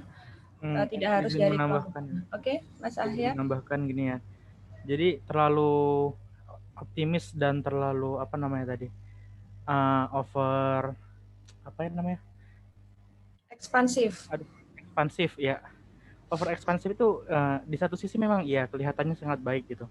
Tapi hal baik yang berlebihan juga bisa menjadi hal buruk. Contohnya gimana? Misal kita over optimis nih, oh kita akan bisa membayar hutang segala macam segini. Ternyata kan dalam perhitungan apalagi untuk menentukan likuiditas, untuk menentukan risiko itu kan tidak hanya butuh keoptimisan, tapi kita butuh juga dengan realisasi atau realistisnya gitu. Kita ngitung kalau terlalu optimis ternyata di jalan ada nanti risiko tidak terduga, tiba-tiba optimis kita ini bisa jadi batu penghancur kita sendiri kayak itu untuk membayari itu. Itulah yang akan menjadi resiko dalam kredit ini kayak gitu. Sedangkan kalau dalam over ekspansif ya hampir mirip juga. Misalnya pembiayaan untuk bisnis dan bisnis itu melakukan over ekspansif. Dia terlalu banyak membuka cabang misalnya dengan uang hutang itu. Ternyata perhitungan yang dilakukan itu tidak sesuai dengan apa yang terjadi di lapangan. Misalnya ternyata penghasilannya nggak sesuai dengan apa yang dia hitung di awal gitu loh, seperti itu. Ya itu yang menimbulkan resiko gitu. Memang bagus, ekspansif atau optimis itu bagus. Tapi kalau berlebihan dalam dunia perhitungan apalagi keuangan kayak gini juga tidak bisa hanya optimis dan seperti itu kayak gitu.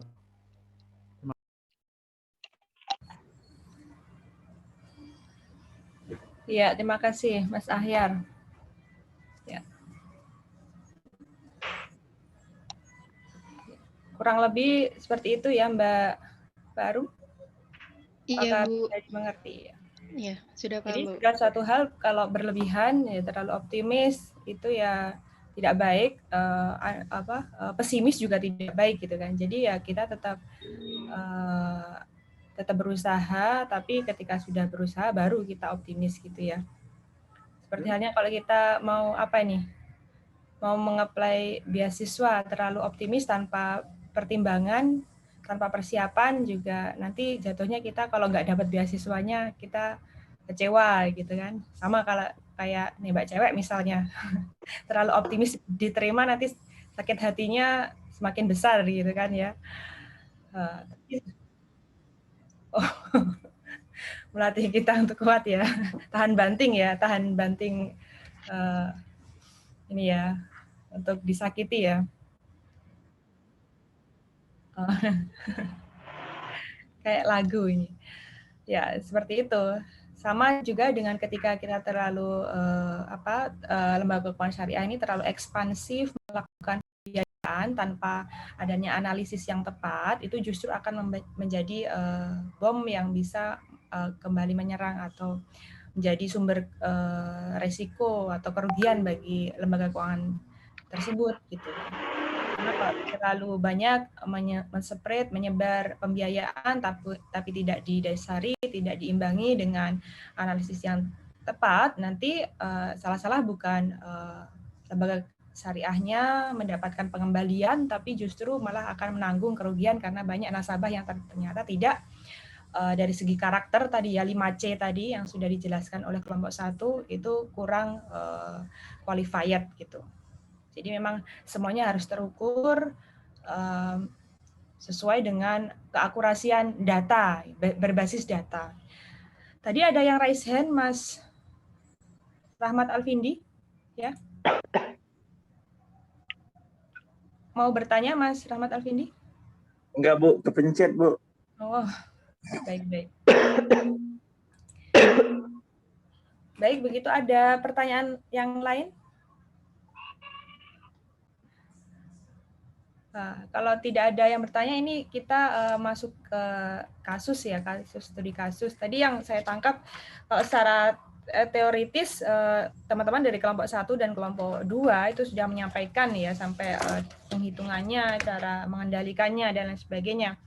Tapi dalam studi kasus mungkin yang teman-teman juga bisa temui di tempat PKL, teman-teman, terkait yang pertama kita bahas resiko kredit ya. Kalau kita berbicara pembiayaan atau penyaluran kredit itu yang ada dua hubungan besar ya, yaitu penerimaan risiko atau yang kedua penghasilan profit gitu. Ya, pilihannya cuma dua itu kalau kita berbicara tentang penyaluran kredit gitu kan. Nah, karena sangat dekat antara menghasilkan profit dan risiko bagi penyaluran kredit ini, makanya ada yang namanya manajemen risiko kredit. Bagaimana cara agar penyaluran kredit ini risikonya bisa dimitigasi gitu kan teman-teman. Jadi ada beberapa cara yang juga sudah disebutkan di kelompok 1 ya, adanya pengendalian aset, permodalan, kemudian pengendalian agunan dan sebagainya. Nah, yang menurut saya yang jadi perhatian, ini ada beberapa lembaga keuangan syariah yang menjadikan agunan ataupun jaminan ataupun garansi, ya jaminan lah ya, itu sebagai alat mitigasi. Menurut teman-teman, apakah agunan jaminan ini itu sebanding dengan mitigasi risiko yang ingin diterapkan oleh lembaga keuangan syariah itu? Atau sebanding nggak kira-kira jaminan yang diterapkan itu dengan pembiayaan yang telah dikeluarkan oleh lembaga keuangan syariah kepada nasabah kreditur gitu? Mungkin ada yang bisa memberikan tanggapan. Mungkin basis pengalaman teman-teman di tempat PKL mungkin seperti apa? Kalau pengalaman di tempat teman-teman PKL, mungkin di BMT, Bank Syariah atau lembaga keuangan syariah yang lain. Ada yang bisa share ini? Pendapat, komentar?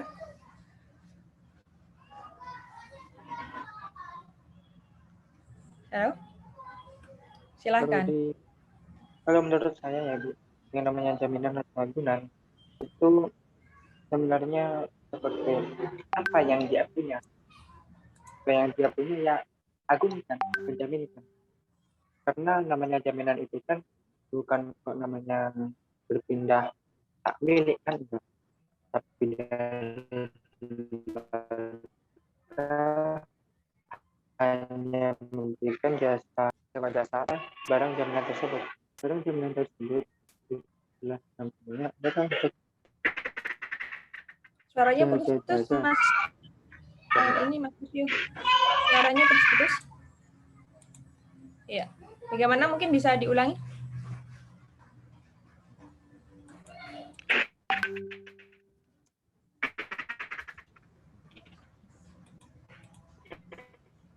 Ya, menurut Mas Asa Usioni, kira-kira sebanding nggak jaminan yang ditetapkan dengan penyaluran kredit pada lembaga keuangan syariah itu?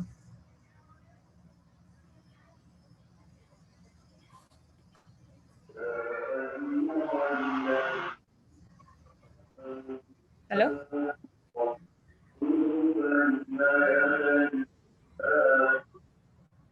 Teman-teman yang lain mungkin bisa memberikan komentar? Dari 51 mahasiswa, masa nggak ada yang berani?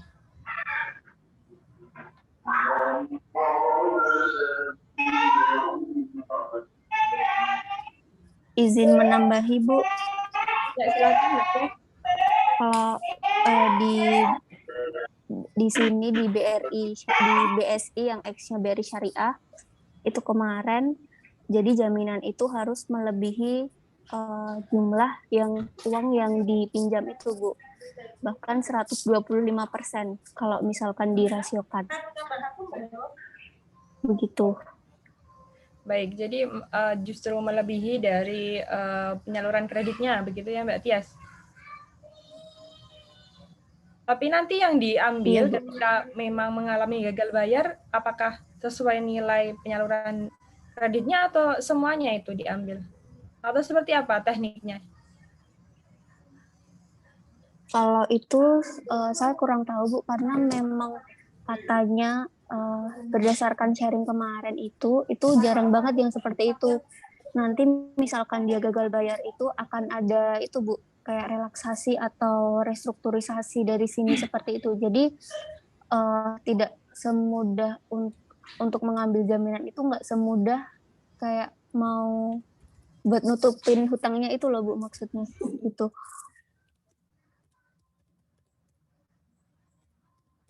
Baik. Iya, terkait dengan restrukturisasi dan relaksasi juga ini menjadi kajian yang baru, terlebih pada masa pandemi COVID ini ya, karena ada surat edaran dari pemerintah untuk memberikan restrukturisasi dan relaksasi bagi pembiayaan ataupun penyaluran kredit untuk nasabah-nasabah, terutama untuk yang di bidang UMKM. Jadi kalau tidak salah itu dimulai dari bulan Agustus ya, berakhir pada Maret ini. Jadi restrukturisasi seperti yang sistemnya juga sama seperti yang sudah dijelaskan oleh kelompok 1 tadi. Itu bagi UMKM terutama ya yang memang permodalannya lewat perbankan syariah gitu. Baik, kembali ke topik tadi bahwa terkait dengan jaminan, tadi ada studi kasus di tempat PKL-nya Mbak Tias ya, bahwa justru 125% dari total pembiayaan yang diberikan, yaitu malah besar sekali, yaitu 125%, melebihi dari persentase pembiayaan yang diberikan oleh lembaga keuangan syariah kepada nasabah gitu kan. Tapi pertanyaannya di sini, apakah penerapan dari jaminan tersebut itu bisa sebanding nilainya dengan pembayaran kredit oleh nasabah gitu kan? Tentu jawabannya tidak ya teman-teman. Itu adalah salah satu cara untuk memitigasi. Namun bagaimanapun itu secara penilaian itu tidak akan sama dengan pengembalian kredit yang dilakukan oleh nasabah gitu kan. Karena bagaimanapun ketika terjadi yang namanya penyitaan atau istilahnya di perbankan gitu ya, ada suatu kegagalan atau kredit macet, katakanlah seperti itu, kemudian dilakukan penyitaan jaminan tersebut, itu berarti ada, kalau itu hanya sekali 2 kali ataupun dari persentase sekian pembiayaan itu hanya di bawah 20%, mungkin itu bisa dikatakan masih normal. Tapi kalau itu sudah melebihi 27%, berarti itu harus dievaluasi lagi atau diaudit lagi sistem administrasi dan keuangannya dalam hal penyaluran kredit, ya, dalam sistem analisisnya mungkin ketika menyalurkan kredit. Karena ketika menyalurkan kredit kan stepnya sangat panjang, gitu kan, sangat panjang sekali begitu. Nah, ketika menyalurkan kredit itu tidak mungkin serta-merta hanya diberikan tanpa adanya basis data seperti yang disampaikan oleh kelompok 1 tadi terkait 5C, adanya karakter, collateral, capacity, dan lain sebagainya tadi. Nah, ketika itu sudah dilakukan tapi ternyata masih lolos dan ada nasabah yang banyak nasabah misalnya dikatakan seperti itu yang mangkir dari kewajiban membayar kewajibannya, berarti itu ada salah satu sistem yang harus dievaluasi lagi, apakah ketika analisisnya, apakah ketika memang prosesnya, atau apakah memang nasabahnya itu yang tidak punya inisiatif. Ketika dianalisis mungkin karakternya baik, tapi ternyata ketika berjalan karakternya terlihat nasabah tersebut tidak punya inisiatif baik untuk membayar, gitu kan. Jadi memang sekali lagi jaminan itu untuk memitigasi risiko, tapi tidak akan sebanding penilaiannya dengan pengembalian kredit yang dilakukan oleh nasabah, gitu. Itu yang pertama. Kemudian yang kedua yang ingin saya tanyakan, ya mungkin juga di studi kasus di berbagai tempat, gitu ya. Tadi juga disinggung juga oleh kelompok 1, jenis-jenis akad yang resiko kreditnya itu besar. Dan saya lihat tadi sebagian besar itu adalah akad-akad yang sifatnya akad yang konsumtif gitu. Seperti murabahah gitu kan, ya, salam, istisna, kemudian apa tadi, ijaro, itu kan akad-akad yang relatif digunakan untuk produk-produk yang konsumtif, yang bukan yang produktif gitu kan ya. Nah, mungkin teman-teman bisa, ada nggak di tempat PKL teman-teman misalnya, itu untuk meminimalisir risiko kredit dari segi penerapan produk ataupun akad agar itu lebih memitigasi risiko kredit gitu kan. Ada nggak sistem di sana misalkan menerapkan apa gitu? Atau menurut teman-teman gitu, sepemahaman teman-teman. Tadi kan kalau kita amati ya banyak sekali akad-akad yang digunakan itu untuk keperluan konsumtif kan, ya enggak? Ya murabahah gitu kan ya. Nah, menurut teman-teman ada nggak kira-kira solusi atau mungkin teman-teman yang temui di tempat PKL kemarin dalam penyaluran kreditnya seperti apa agar resiko kreditnya itu lebih minim gitu? Mau nggak, silahkan.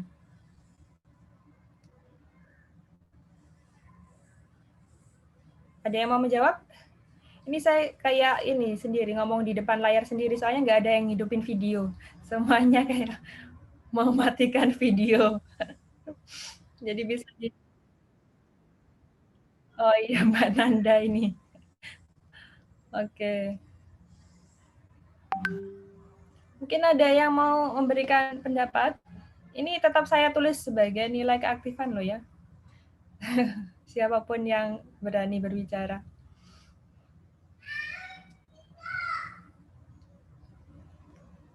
Ada nggak mungkin solusi ataupun mungkin pengalaman PKL kemarin gitu di tempat lembaga keuangan syariahnya? Oh, di tempat lembaga keuangan syariah saya di BMT atau di bank syariah saya pembiayaannya lebih ke produk ini Bu, misalnya gitu, untuk meminimalkan risiko kredit. Teman-teman menemukan nggak itu? Lembaga saya cuma penyalur dana, Bu. Nah, itu justru kan harusnya sebagai lembaga penyalur dana punya alternatif agar tidak ini, Mas, tidak banyak terjadi gagal bayar. Mas Ahyar di mana dulu? Di Kemenak, Bu. Bagian keuangan Kemenak. Oh, kalau Kemenak beda ya sistem keuangannya tanya. Pakai RAKL soalnya. Mungkin lembaga keuangan syariah yang lain.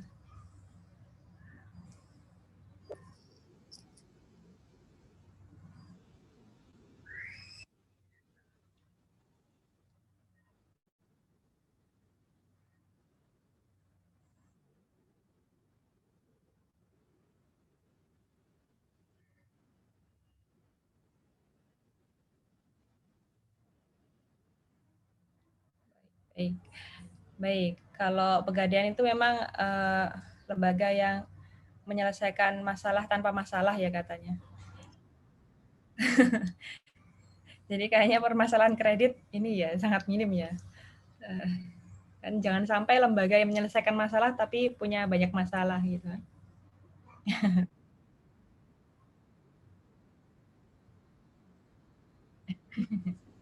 Nggak punya barang buat digarek. Baik. Mungkin ini ya teman-teman, kalau mungkin teman-teman belum menemukan atau kalau saya melihatnya begini, karena kemarin masih berkaitan dengan yang menjadi studi pertanyaan saya yang pertama tadi, banyak lembaga keuangan syariah ataupun ya salah satunya BMT seperti itu ya, ataupun bank syariah itu biasanya menyalurkan dana memang pada akad-akad yang konsumtif itu karena relatif cepat gitu kan ya, relatif mudah dalam hal marketingnya begitu kurang lebih. Namun justru di situ memang risiko kreditnya lebih besar. Nah, lalu kalau mengamati seharusnya lembaga keuangan syariah ini beralih kepada penyaluran dana atau pembiayaan yang sifatnya produktif gitu, karena pembiayaan yang sifatnya produktif saya rasa itu cukup minim resiko karena bisa dipantau setiap kegiatannya kan, karena dia harus melaporkan laporan keuangannya juga gitu kan. Bagi yang bermitra dengan perbankan kan biasanya dia harus laporan berapa cash flow-nya setiap bulan seperti itu, dan itu relatif bisa dipantau. Tapi kalau konsumtif itu kan ya lagi-lagi tergantung inisiatif dari nasabah untuk membayar cicilannya, karena uangnya sudah dipakai gitu kan untuk membeli misalnya mobil, untuk membeli misalnya rumah gitu kan. Tapi dia tidak akan bisa memantau apakah nasabah itu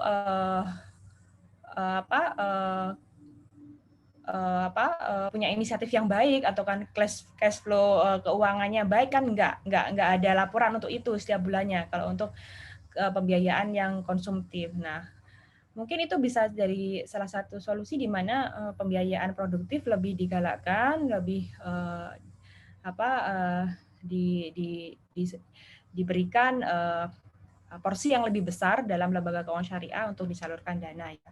Bisa jadi seperti itu. Ini terkait dengan risiko kredit ya. Jadi masih banyak sebetulnya hal yang bisa kita kupas ya. Teman-teman yang masih PKL mungkin lebih banyak lagi mengupas terkait ini ya.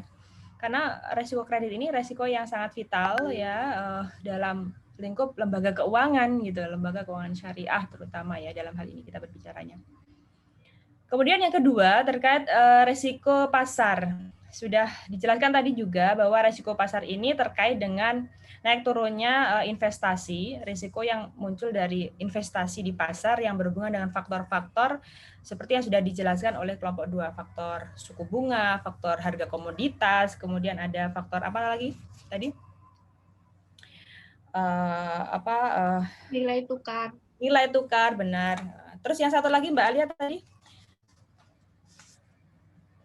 Nilai harga ekuitas ya, kemudian risiko ekuitas. Ya, risiko ekuitas. Nah, dari keempat risiko pasar tadi, ketika kita melihat perbedaannya dan sudah dijelaskan oleh kelompok 2 juga tadi, dalam lembaga keuangan syariah maupun konvensional itu ternyata sangat minim sekali perbedaannya gitu kan.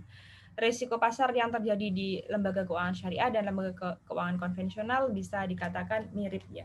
Ya, adanya risiko nilai harga komoditi juga ada ya. adanya faktor risiko harga ekuitas juga ada, adanya nilai tukar juga ada. Tapi satu yang paling mendasar yang membedakan antara lembaga keuangan syariah dan lembaga konvensional adalah pada tingkat suku bunganya, ya, pada faktor tingkat suku bunga. Jadi bisa dipahami ya teman-teman bahwa risiko pasar ini berkaitan dengan perubahan investasi atau aset di pasar yang naik turun gitu kan, risiko yang bisa terjadi akibat investasi di pasar yang naik turun. Nah, risiko di pasar tadi kan berkaitan dengan 4 faktor yang menyebabkan risiko di pasar itu bisa up and down gitu kan. Yang disebutkan tadi nilai suku bunga, harga ekuitas, harga komoditi, kemudian nilai tukar tadi. Nah, perbedaannya adalah pada nilai nilai suku bunga. Perbedaan yang mendasar yang berbeda sekali antara lembaga keuangan konvensional dan lembaga keuangan syariah adalah pada faktor nilai suku bunga.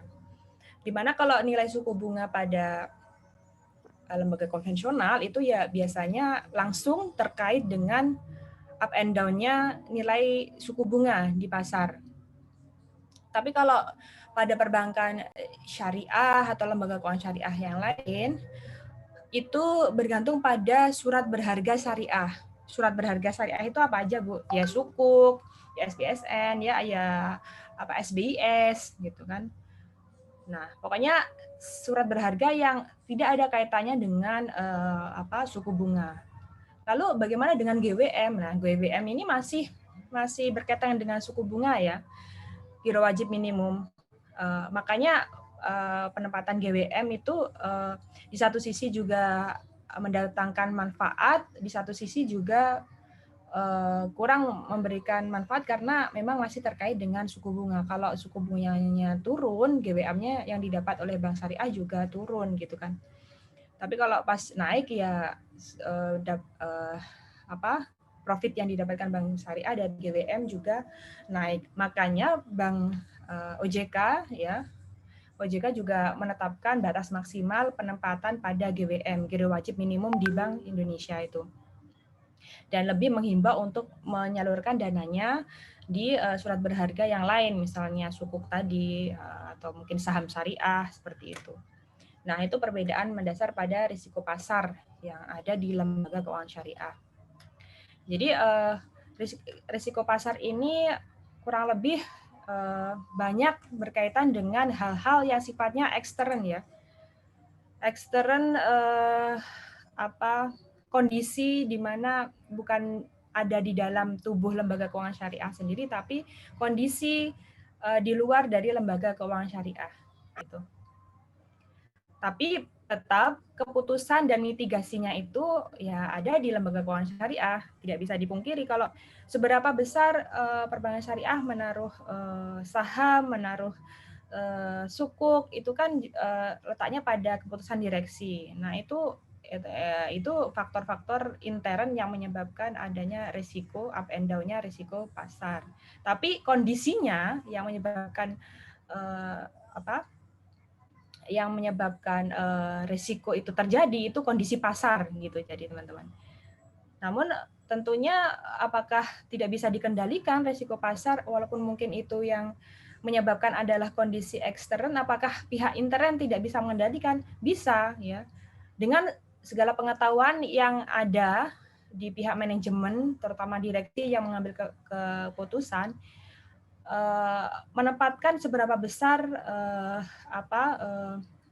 pembagian portofolio pasar tadi sesuai dengan kondisi pasar. Misalnya dianggapnya sekarang pasar saham itu sedang turun. Nah, karena kondisi Covid seperti ini, nah pasti orang-orang di manajemen di direksi itu sudah memiliki knowledge tentang seberapa resiko ketika Bank Syariah menempatkan sebagian dananya di pasar saham gitu kan. Nah, itu caranya memitigasi berarti lewat manajemen portofolio tadi itu. Itu mitigasi dari manajemen risiko pasar. Gitu. Bisa dipahami teman-teman? Apakah ini Bisa dipahami nggak? Saya semakin belibet ini, semakin ini saya bertarung dengan diri saya sendiri sebetulnya ya. Saya harus terus terang ke teman-teman. Saya kalau ngomong banyak sekarang agak mual gitu ya, agak sedikit mual, terus nanti takutnya kalau pas ngomong ada yang dikeluarkan gitu. Jadi mohon ya pengertiannya teman-teman. Bisa dipahami ya teman-teman? Ada pertanyaan yang lain yang terkait dengan dua risiko ini? Jadi kalau secara materi saya rasa teman-teman bisa membaca sendiri, bahkan mungkin lebih banyak dari apa yang sudah disampaikan oleh kelompok 1 dan kelompok 2. Tapi yang terpenting itu konsep dan juga studi kasusnya. Teman-teman paham ketika ada permasalahan seperti ini bagaimana menjawab. Ketika ada risiko kredit bagaimana mengantisipasinya. Ketika ada risiko pasar bagaimana cara memitigasinya, seperti itu. Kalau sudah cukup, silahkan teman-teman ini ya presensinya di daring Uinsuka. Kita sudah buka sampai nanti jam 8. Tolong jangan ada yang telat untuk presensinya. Jadi silahkan di capture, di screenshot foto teman-teman masing-masing ya. Jadi jangan foto saya yang dikirim sebagai bukti presensi ya, tapi foto teman-teman sendiri ya. Biasanya ada yang pakai foto saya atau foto materi, itu jangan ya, pakainya foto teman-teman sendiri gitu. Ya, yang pakai foto saya otomatis enggak saya masukkan presensi ya. Silakan di screenshot, saya berikan waktu 1 menit. Tuh.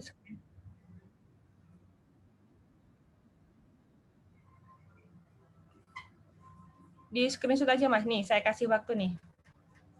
1 menit untuk screenshot ya. Pokoknya yang menunjukkan wajah teman-teman begitu ya. Dan nama teman-teman, kan di situ biasanya ada nama dan video gitu.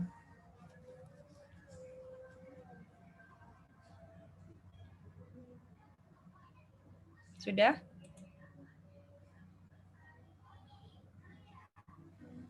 Sudah ya? Yang ini posenya yang bagus, yang cantik, yang ganteng. Soalnya mau di-upload di sosmednya UIN. Sosmed daring. Oke, terima kasih teman-teman semuanya atas kehadiran di mata kuliah Manajemen Risiko pada kesempatan siang hari kali ini. Semoga apa yang kita diskusikan siang hari kali ini bermanfaat. Saya mohon maaf jika ada salah dan hilaf kata. Untuk kelompok yang berikutnya, tolong dipersiapkan lebih baik lagi. Minimal sama ya dengan kelompok 1 dan 2 tadi sudah cukup bagus. Untuk kelompok 2 dan kelompok 3 silahkan disiapkan lebih bagus lagi. Baik, billahi taufiq wal hidayah. Wassalamualaikum warahmatullahi wabarakatuh. Waalaikumsalam warahmatullahi wabarakatuh. Terima kasih Bu Hilmi. Terima kasih Bu. Sama-sama saya N ya.